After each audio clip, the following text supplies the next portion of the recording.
Hello दोस्तों, तो आज का जो हमारा प्लान नंबर है वो 11 है। आज का जो हमने टॉपिक ले रखा है वो है भारत में अंग्रेजी राज्य की स्थापना। पूर्व की भांति हमने सबसे पहले प्लान नंबर मेंशन करेंगे, साथ ही साथ अपना डेट, सब्जेक्ट का नाम और जो टॉपिक हमने पढ़ाना है वो और क्लास, समय और ठीक है। तो सबसे पहले हम सामान्य उद्देश्य लिखते हैं, जैसे कि हमने यहाँ पे मेंशन कर रखा है। बच्चों की मानसिक शक्ति का विकास करना, बच्चों को मानव समाज के विज्ञान से अवगत कराना, बच्चों में वैज्ञानिक एवं ऐतिहासिक दृष्टिकोण विकसित करना। चौथा पॉइंट है बच्चों में इतिहास के प्रति रुचि जागृत करना। और पांचवा पॉइंट हमने ले रखा है बच्चों की बौद्धिक क्षमता का विकास करना, जिससे वे ऐतिहासिक प्रमाणों की जांच कर सकें। ओके, फिर हम विशिष्ट उद्देश्य लिखेंगे। इसके अंतर्गत हमने लिख रखा है कि भारत में अंग्रेजी राज्य की स्थापना का ज्ञान प्राप्त होगा। दूसरा पॉइंट है अंग्रेजों ने भारत को उपनिवेश राज्य क्यों बनाया, इसका मतलब जानकारी प्राप्त होगा। अंग्रेजों की कूटनीति का बोध होगा। उस समय के भारतीय राजाओं की राजनीतिक व्यवस्था का बोध होगा। ठीक है, भारतीय राजाएं उस समय कैसी थी। फिर हमारा होता है सहायक सामग्री। अंग्रेजी सैनिक का चित्र, भारतीय किसानों का चित्र एवं अन्य कक्षा उपकरण इसके इस चैप्टर को पढ़ाने में लगेंगे। फिर हमारा जो अगला स्टेप होता है वो होता है पूर्व ज्ञान का। इसके अंतर्गत हम लिखते हैं कि बच्चे यह जानते हैं कि अपना देश भारत अंग्रेजों के अधीन था। ठीक है, फिर हम क्या करते हैं, परिचयात्मक प्रश्न करते हैं। तो इसके लिए हमें 3 कॉलम बनाने होते हैं, क्रम संख्या, छात्रदापक क्रिया और छात्र क्रिया का। पहला प्रश्न हमने ले रखा है आपके देश का क्या नाम है, तो आंसर है भारत। दूसरा प्रश्न है कि भारत और मुगलों के बाद किसका शासन हुआ, तो जवाब मिला अंग्रेजों का। तीसरा प्रश्न हुआ कि अंग्रेज सर्वप्रथम भारत में किस उद्देश्य से आए थे, तो व्यापार करने के उद्देश्य से आए थे। चौथा प्रश्न हमारे यहाँ बनता है कि व्यापार के बाद उनका क्या उद्देश्य हो गया, तो हमारा समस्यात्मक प्रश्न हो गया, जो कि हमें अपने व्याख्या में बताना है। फिर हमारा हो गया उद्देश्य कथन टॉपिक। तो बच्चों आज हम लोग भारत में अंग्रेजी राज्य की स्थापना नामक पाठ का विस्तृत अध्ययन करेंगे।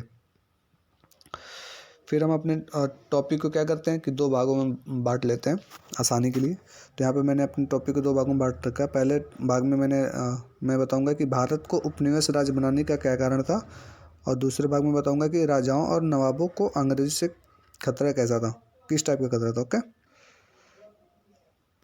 फिर प्रस्तुतिकरण होगा। तो यहाँ पे पहले भाग को हम लिख रखे हैं इकाई 1, भारत को उपनिवेश राज्य बनाने के क्या कारण थे। इसके लिए भी हमें क्या करना होता है, पहले क्वेश्चन करना होता है, जिसको हम विकासात्मक प्रश्न कहते हैं। 3 कॉलम बनाएंगे, जैसे हमने परिचयात्मक प्रश्न में बनाया था, क्रम संख्या, छात्रदापक क्रिया और छात्र क्रिया का। पहला प्रश्न हमने ले रखा है औपनिवेशिक राज्य किसे कहते हैं, तो जो राज्य दूसरे राज्य के अधीन होता है उसे उपनिवेश कहते हैं। तो सर्वप्रथम कौन सा राज्य उपनिवेश हुआ, तो समस्यात्मक है, बच्चों ने रिप्लाई नहीं दिया, इसको हमें अपने व्याख्या में बताना है। अब यहाँ से हमारा जो व्याख्या का कार्य होता है वह स्टार्ट होता है। तो इसके लिए मैं 3 कॉलम बना रखे हैं, शिक्षण बिंदु, छात्रदापक क्रिया और छात्र क्रिया का। यहाँ पे हम अपने जो टॉपिक पढ़ाना है उस टॉपिक को लिखेंगे, उसको आप यहाँ पे छात्र क्रिया में एक्सप्लेन करेंगे। तो जब एक देश दूसरे देश पर अपना वर्चस्व स्थापित कर लेता है तो दूसरा देश पहले देश का उपनिवेश राज्य बन जाता है। अंग्रेजों ने भारत को उपनिवेश राज्य इसलिए बनाया क्योंकि वह भारत को कच्चे माल की पूर्ति का साधन बनाना चाहते थे और अपने देश का सस्ता कपड़ा भारत में ऊंचे दाम पर बेचते थे। उद्योगों को बढ़ावा देने के लिए चलाए गए विशेष अभियान को औद्योगिक क्रांति कहते हैं। ठीक है, फिर हमने टॉपिक लिख रहा है कि भारत के राज्य और विदेशी कंपनियों की सेवा। तो भारतीय राजा और नवाब अपना राज्य बढ़ाने के लिए अपने पड़ोसी राज्य के ऊपर हमला करते थे, इसलिए उनमें आपसी फूट व्याप्त थी, मतलब बहुत अधिक थी। इसका फ़ायदा विदेशी शक्तियाँ उठाने लगी थी। वे शर्तों पर किसी एक भारतीय राजा की मदद करते थे और युद्ध के लिए अपने सैनिकों को भेजते थे।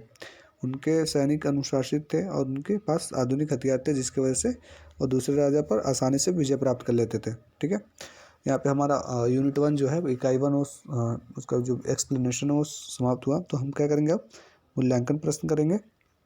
इसके अंतर्गत मैंने 2 प्रश्न ले रखे हैं। पहला प्रश्न है औपनिवेशिक राज्य किसे कहते हैं, किसी स्टूडेंट से आपने पूछा। फिर दूसरा प्रश्न हो गया कि किस सैनिक के पास आधुनिक हथियार थे, भारतीय सैनिक के पास थे या अंग्रेजी सैनिकों के पास थे।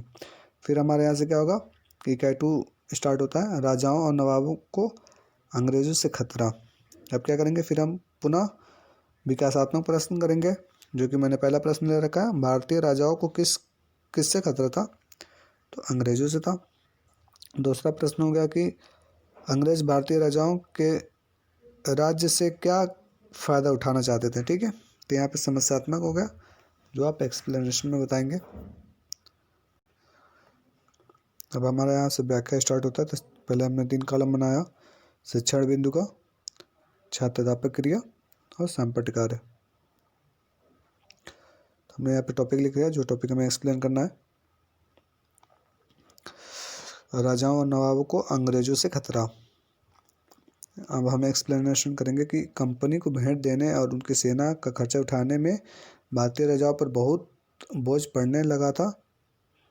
ठीक है, और भारतीय राजा यह नहीं चाहते थे कि उनके राज्य में किसी दूसरे देश के लोग सेनाएं रखें, युद्ध लड़े, किले बनवाएं और अपनी सैनिक शक्ति की दाग जमाएं। कंपनी कारीगरों से जोर जबरदस्ती से बहुत कम कीमतों पर माल खरीदने की कोशिश करती थी। राजाओं के विरोध करने पर वह राजा को हटाकर दूसरे को राजा बना देते थे, जो उनके व्यापार के तरीकों पर रोक न लगाए। फिर हम यहाँ पे मूल्यांकन प्रश्न करेंगे। हमने 2 प्रश्न दे रखे हैं। पहला प्रश्न है, भारतीय राजाओं के सामने कौन कौन से समस्याएं थी, और दूसरा प्रश्न होगा अंग्रेजों के विरोध करने पर राजा के साथ क्या होता था। फिर हमारा जो अगला स्टेप होता है वो पुनरावृत्ति प्रश्न होता है। ये हम अपने पूरे एक्सप्लेनेशन यानी कि इकाई 1 और इकाई 2 से जो भी हमने एक्सप्लेनेशन किया है उसमें से हम क्वेश्चन लिखते हैं, क्वेश्चन बच्चों से पूछते हैं, और उस सही जवाब को हम क्या करते हैं, ब्लैक बोर्ड पर लिखते जाते हैं। तो यहाँ पे पहला प्रश्न है, कंपनी कच्चा माल कहाँ से खरीदती थी। दूसरा प्रश्न है कि विदेशी सैनिक भारतीय सैनिक से क्यों शक्तिशाली थी। तीसरा प्रश्न है कि राजाओं द्वारा विरोध करने पर अंग्रेज क्या करते थे। जो भी हमने यहाँ पे पुनरावृत्ति प्रश्न किए हैं उसका जो है आंसर हमने यहाँ पे ब्लैक बोर्ड वर्क में लिखा है। ठीक है, उसके बाद क्या होता है कि गृह कार्य का कार्य होता है, जो आप बच्चों को देते हैं। तो यहाँ पे मैंने प्रश्न उत्तर ले रखे हैं, आप चाहें तो फिल इन द ब्लैंक से ऐसे लिखा सकते हैं, मिलान करने के लिए दे सकते हैं। ठीक है, या जो भी आपका एक्सप्लेनेशन है उसमें से कोई 2-3 क्वेश्चन दे सकते हैं, जिससे बच्चा शॉर्ट आंसर लिख करके घर लाए। ठीक है, तो आज के लिए इतना ही। अगर वीडियो आपको अच्छी लगी तो उसको लाइक और सब्सक्राइब कर दीजिए, साथ ही साथ अपने दोस्तों में शेयर भी कर दीजिए।